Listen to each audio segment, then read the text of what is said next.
The National Security Minister Robert Montague is insisting this evening that if agents of the state are pushed to the wall, they will respond appropriately. Mr. Montague was speaking this morning at a regional use of force conference involving the Independent Commission of Investigations, INDECOM, as well as international law enforcement partners. TVJ's Vashon Brown has more. It was revealed recently that the police have killed 20 more people so far this year than they did last year. National Security Minister Robert Montague says every police force in the world is authorized to use deadly force when it is the only way to save innocent lives. He says society grants police personnel this power because cops may have to make decisions in a fraction of a second, often in extremely stressful situations. For example, when the police is called to a criminal to surrender, and the criminal responds with a grenade, as happened recently in St. Anne, this takes confrontation to a whole new level.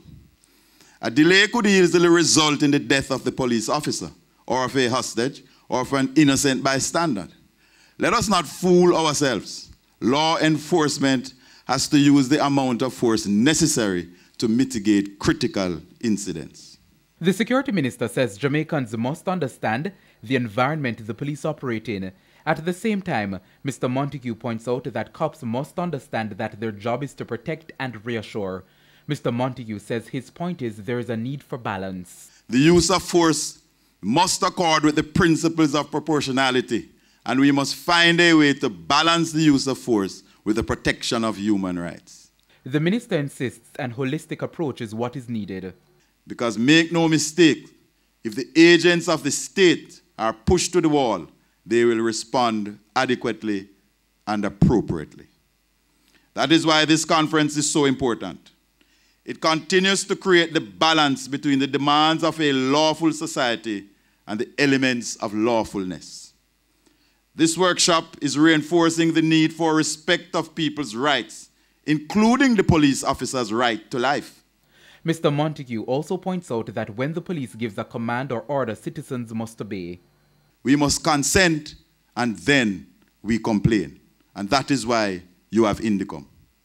If criminals do not obey the police and fire on them, let the world know that the police will treat adequately with them according to the protocols established in the use of force policy.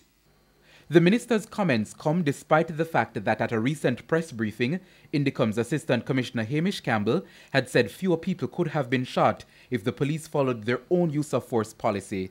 He says in a significant number of the police shootings, they were not confronting armed criminals, but instead elderly men, children, young girls, and the people with no weapons at all. Vashon Brown, TVJ News.